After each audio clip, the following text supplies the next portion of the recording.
ओम श्री परमात्मने नमः। आज हम गीता के तीसरे अध्याय के 5वें श्लोक का अर्थ सहित श्रवण करेंगे। न ही कश्चित क्षणमपि जातु तिष्ठत्य कर्मकृत कार्यते ह्यवसः कर्म सर्वः प्रकृति जैर गुणैः। अर्थात कोई भी मनुष्य किसी भी अवस्था में क्षण मात्र भी कर्म किए बिना नहीं रह सकता, क्योंकि प्रकृति के परवश हुए सब प्राणियों से प्रकृति जन्य गुण कर्म करवा ही लेते हैं। व्याख्या। कर्म योग, ज्ञान योग और भक्ति योग किसी भी मार्ग में साधक कर्म किए बिना नहीं रह सकता। यहाँ कश्चित, क्षणम और जातु ये तीनों विलक्षण पद हैं।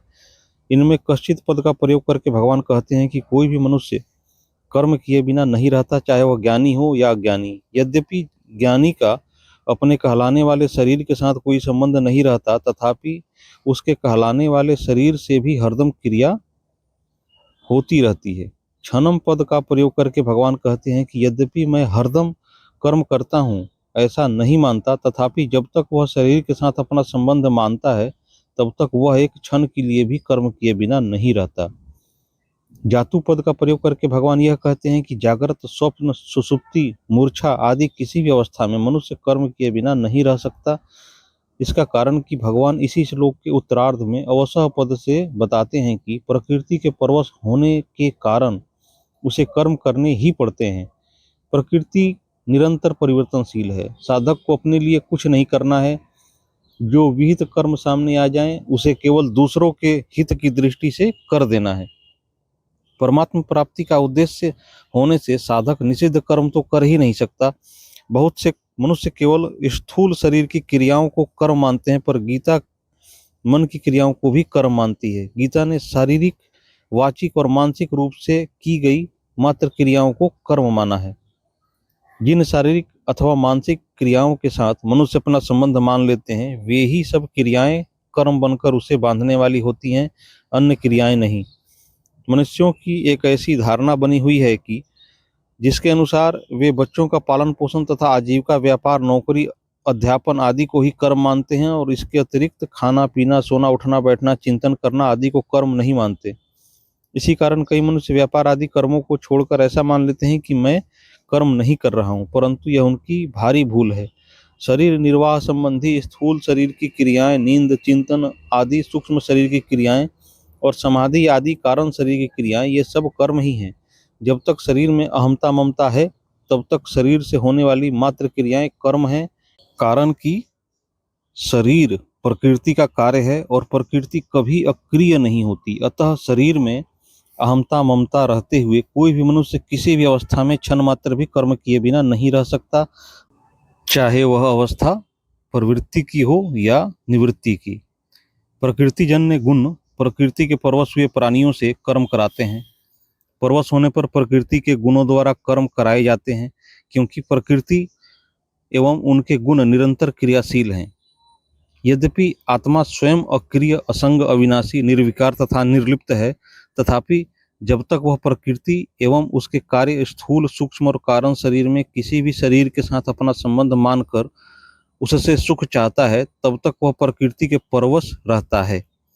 इसी परवशता को यहाँ अवसह पद से कहा गया है। 9वें अध्याय के 8वें श्लोक में और 8वें अध्याय के 19वें श्लोक में भी प्रकृति के साथ संबंध मानने से परवश हुए जीव के द्वारा कर्म करने की बात कही गई है। स्वभाव बनता है वृत्तियों से, वृत्तियां बनती हैं गुणों से, और गुण पैदा होते हैं प्रकृति से। अतः चाहे स्वभाव के परवश कहो, चाहे गुण के परवश कहो, चाहे प्रकृति के परवश कहो, एक ही बात है। वास्तव में सबके मूल में प्रकृति जन्य पदार्थों की परवशता ही है। इसी परवस्था से सभी परवस्थाएं पैदा होती हैं।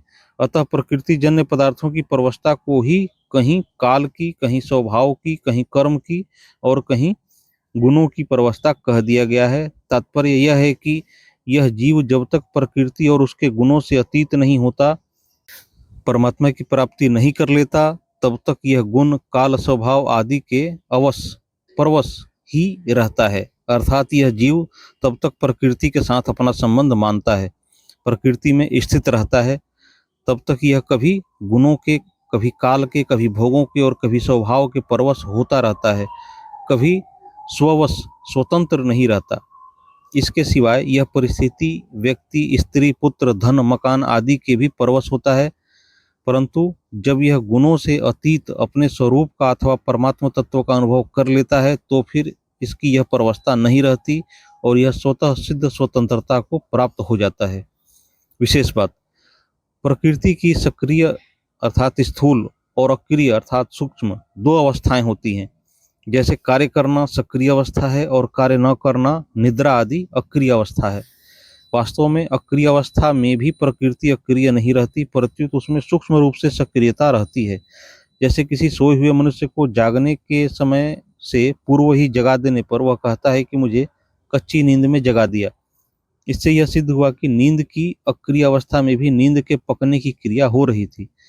जब पूरी नींद लेने के बाद मनुष्य जागता है तब उपयुक्त बात नहीं कहता, क्योंकि नींद का पकना पूर्ण हो गया। इसी प्रकार समाधि, प्रलय, महाप्रलय आदि की अवस्थाओं में भी सूक्ष्म रूप से क्रिया होती रहती है। वास्तव में देखा जाए तो प्रकृति की कभी अक्रिय अवस्था होती ही नहीं, क्योंकि वह प्रतिक्षण बदलने वाली है।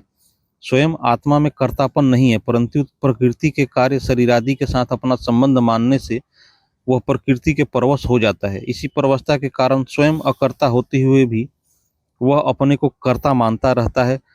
वस्तुतः आत्मा में कोई भी परिवर्तन रूप क्रिया नहीं होती। जैसे प्रकृति द्वारा समस्त सृष्टि की क्रियाएं स्वाभाविक रूप से हो रही हैं, ऐसे ही उसके द्वारा बालकपन, जवानी आदि अवस्थाएं और भोजन का पाचन, श्वासों का आवागमन आदि क्रियाएं एवं इसी प्रकार देखना, सुनना आदि क्रियाएं भी स्वाभाविक रूप से हो रही हैं। परंतु जीवात्मा कुछ क्रियाओं में अपने को कर्ता मानकर बंध जाता है। प्रकृति निरंतर परिवर्तनशील है, पर शुद्ध स्वरूप में कभी कोई परिवर्तन नहीं होता। वास्तव में प्राकृतिक पदार्थों की कोई स्वतंत्र सत्ता नहीं है। प्रतिक्षण बदलते हुए पुंज का नाम ही पदार्थ है। पदार्थों के साथ अपना संबंध मानने से कोई भी मनुष्य किसी भी अवस्था में क्षण मात्र भी कर्म किए बिना नहीं रह सकता। अगर साधक ऐसा वास्तविक अनुभव कर ले कि संपूर्ण क्रियाएं पदार्थों में ही हो रही हैं और पदार्थों के साथ मेरा किंचित मात्र भी संबंध नहीं है, तो वह परवस्था से मुक्त हो सकता है। कर्मयोगी प्रतिक्षण परिवर्तनशील पदार्थों की कामना, ममता और आसक्ति का त्याग करके इस परवस्था को मिटा देता है।